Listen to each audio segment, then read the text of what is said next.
Americans have. Once they decide, once they realize that something is wrong, they go all out. You know this ice cream, Baskin Robbins? The founder is a Mr. Robbins. And his son grew up thinking that ice cream is something that is available off the shelf. That's it. Suddenly, as he grew into an adult, he decided to go back and find out how ice cream is manufactured. And he realized that the cows from whom we get the milk with which to make the ice cream are subjected to unimaginable torture. Their entire life from birth to death is one long torturous existence. Then and there, straight away, the guy who was eating steak for dinner every day became a vegan. You know what a vegan is? He doesn't eat any animal products, not even milk. This, I'm not suggesting that following your conscience means you should be vegan. All that the Gita says is, follow your conscience. Consult your conscience first of all. And do what your conscience says is right. Never mind what anybody else thinks. But we go by, oh, what will people say? And what will people think? And all our lives we are subservient to what we think other people are thinking and saying, and lead a terrible existence. So, the Gita gives us the strength to follow what we think is right. In the end, we have a lot of energy, but our energies are wasted because each aspect of our personality is taking us in different directions. The body and the senses go towards sense fulfillment. The mind takes us in a totally different direction. The intellect takes us in a third direction and the conscience in a fourth direction.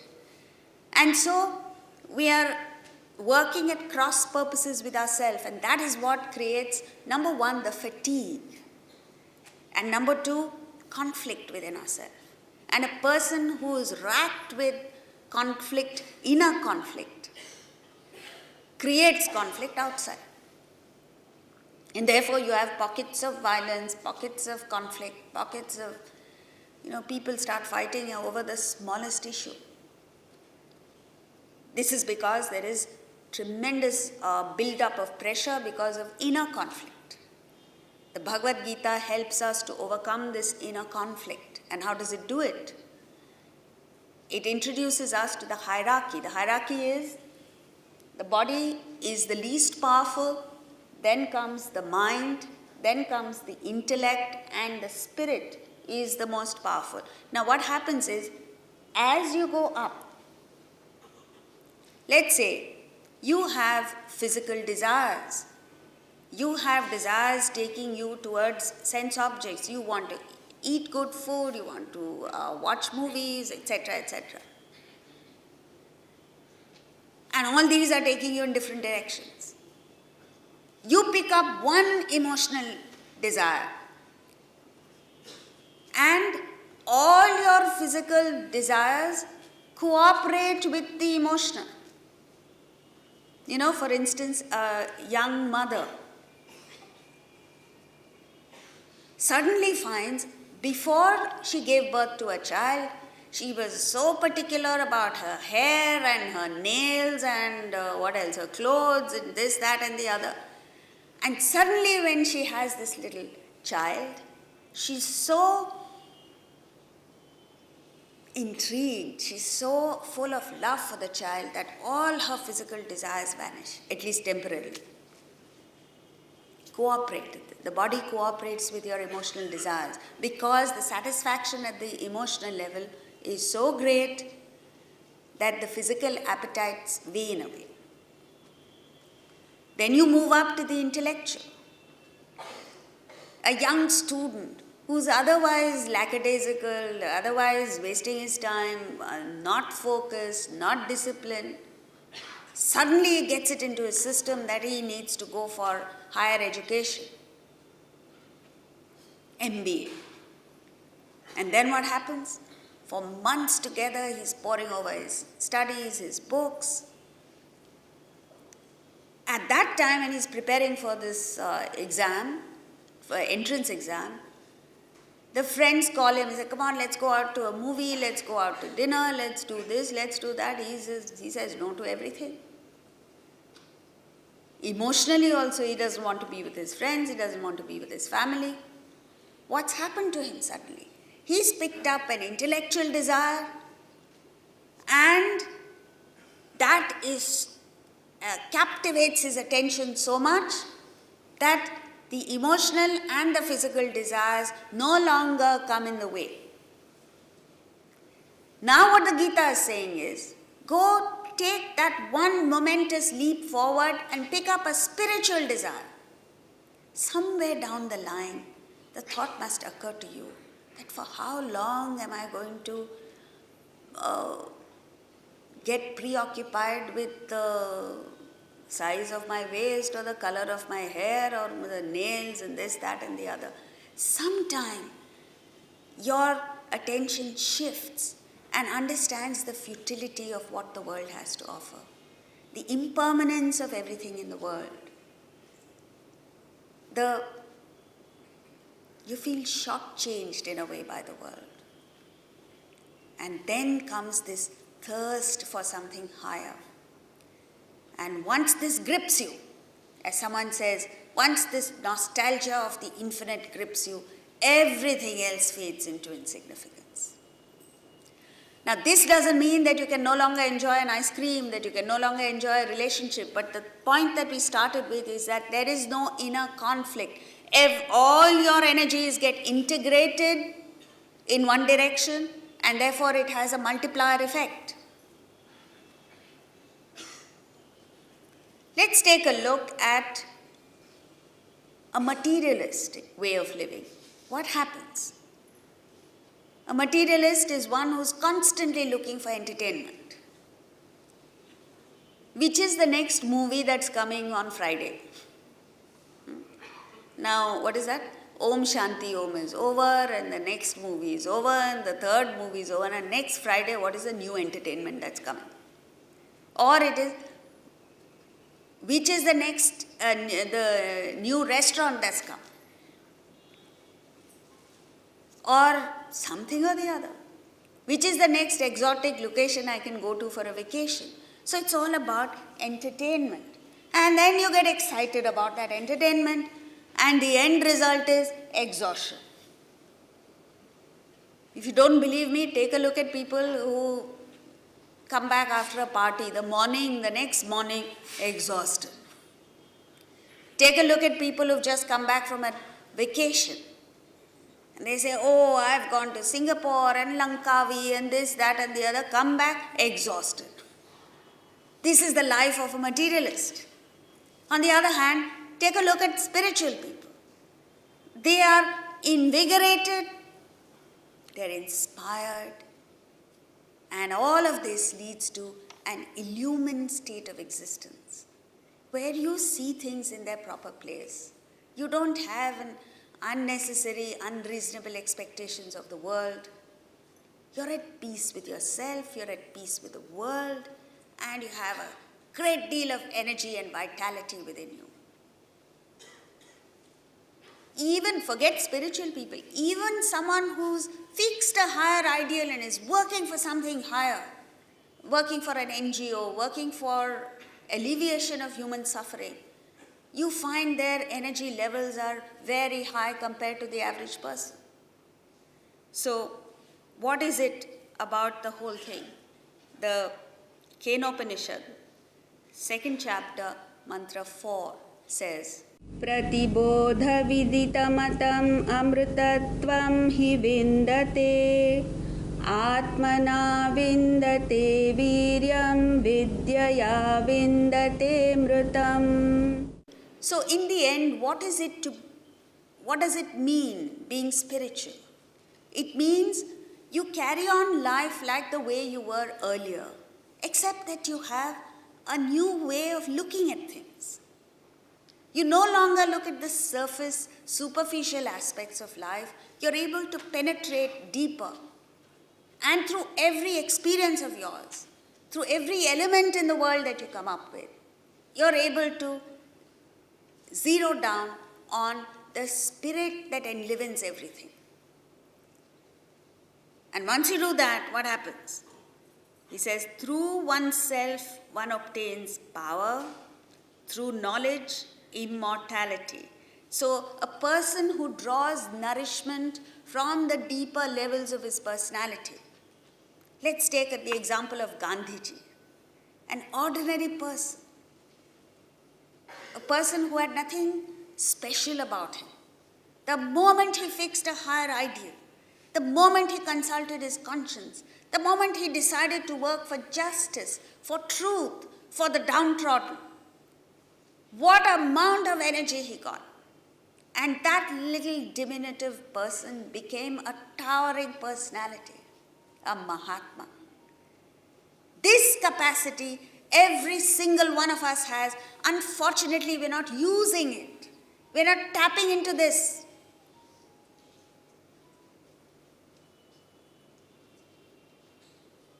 We're not tapping into this storehouse of energy that every one of us is carrying.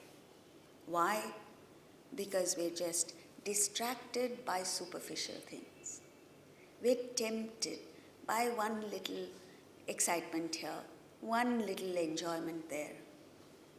It's like grabbing pennies and giving up millions.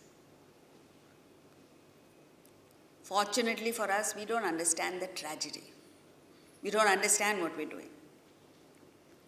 And so we don't even know what's happening. You know, that's why there are stories given of little children. Dhruva, for instance. Dhruv was a prince. And he had a stepbrother. The father liked the stepbrother better. So one day he loved his father dearly. One day he went and said, as a little child, he went and sat on the father's lap, and the stepmother pulled him out and threw him away.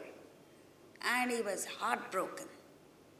When he went crying to his mother, the mother told him that, look, don't get upset by these things. These are things that happen. This is part of the world. You look for a deeper meaning, and you'll attain much more. None of this will disturb you anymore. We've all heard this. But unlike us, who hear it, put it in, it comes in through one ear and out through the other, Dhruv grappled this to his soul. And he worked on himself. The mother said, work to develop good karma, work to develop merit within yourself. And he worked to such an extent that he got to the state of realization. So this is what we're talking about, the movement from what they call as bahubala, just physical energies, the strength of the body, to through buddhi bala, the power of your intellect and thinking, which has helped humanity to go out to the outer reaches of space, to get to the minutest atom and break that atom, the smallest particle. But that buddhi can't take you to Atman. You have to move beyond this to what they call as Atma Bala. And the Gita helps you to get there. So he says, Atmana vindate viryam.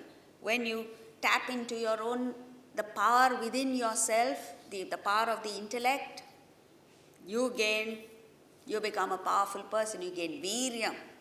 You gain name, fame, money, position, status, etc. in the world. But through knowledge. When he says knowledge, he means knowledge of yourself, knowledge of Atman, knowledge of the spirit. You gain immortality. You break through the cycle of birth and death and get to the permanent aspect of life. So, with this, now we move to the 9th chapter itself. Let's take a brief look at an overview of what the 9th chapter offers to us. The 9th chapter is entitled The Royal Secret, and the first 3 verses speak of this. Raja Vidya, Raja Guhya, royal knowledge, royal secret. And we'll see why he calls it royal.